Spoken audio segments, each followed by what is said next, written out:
Hey everybody, how's your watercolor practice? Is it as relaxed and lovely as this cat over here? Today I am sharing my 5 best ways to improve your watercolor painting quickly. So let's get to it. I'm sorry, did you have something to say? Oh, did you hear that? That's it, that's all we get. So the first thing would be to practice daily.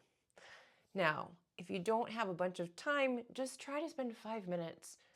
Getting a little bit of painting in, that practice, that experience will help you to feel confident, will help you to bring a smile to your face. Maybe you're having a bad day.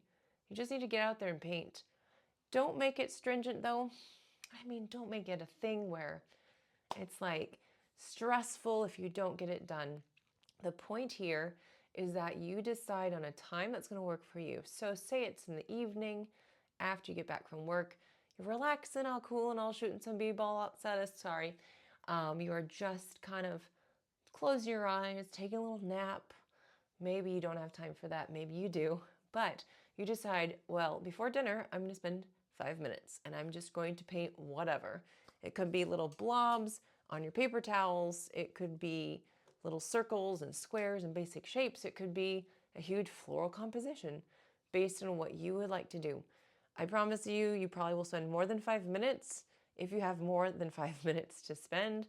But, you know, set a goal 3 to 4 times a week and get to it. That's going to really help you to hone in on what you love, what you don't love, and continue to practice it. The second thing would be to start simple. So if you're wanting to do a flower bouquet, don't start with a flower bouquet. Start with some simple leaf shapes, for example. This over here. This is from something that I can't tell you what it is. You'll see it one day, but a little bit of a leaf practice didn't hurt anyone, and it will give you some great, strong improvement fast. We've got some simple little florals as well. That can be something to try.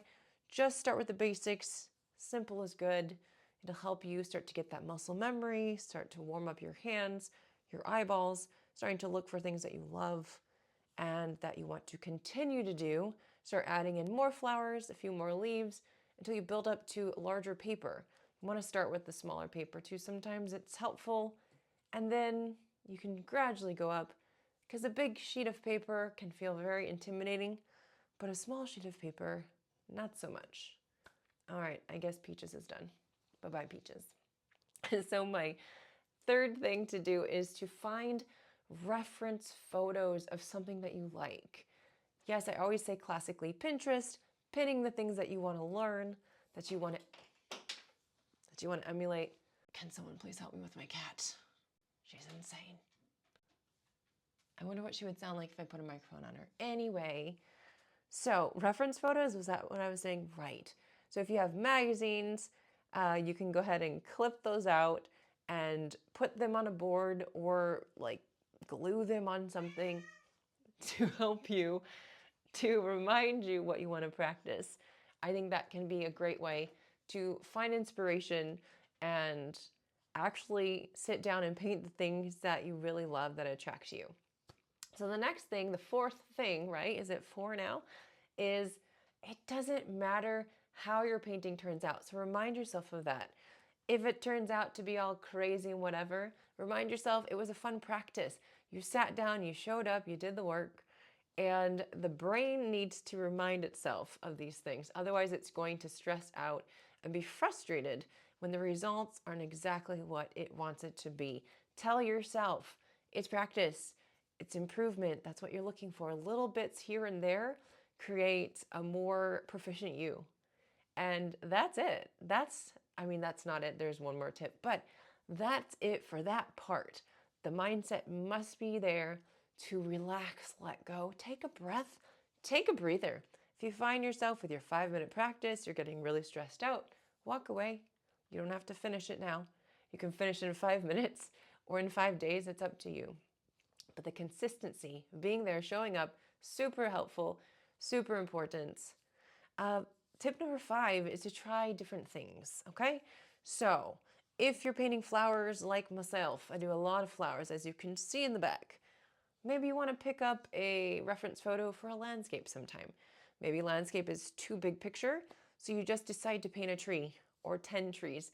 Maybe you fill up your space like this, but with trees, and you call it a leaf study. You get different reference photos from nature. I'm doing that because there's a window here, although I don't see any trees. I need to plant a few trees.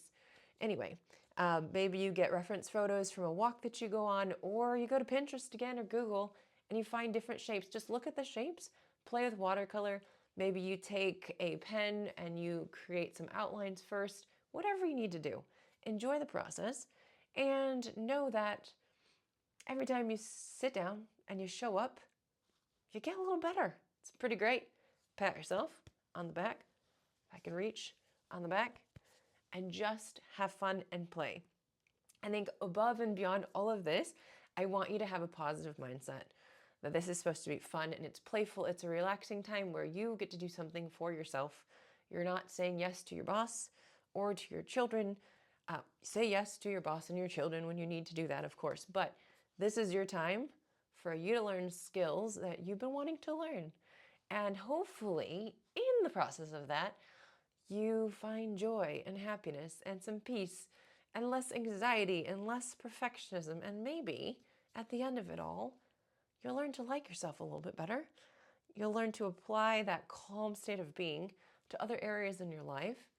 And maybe your satisfaction in life will go up as well.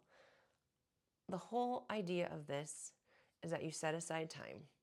So that's it. That's my 5 tips. I think it's 5. You can go back and count if you really like to do the numbers.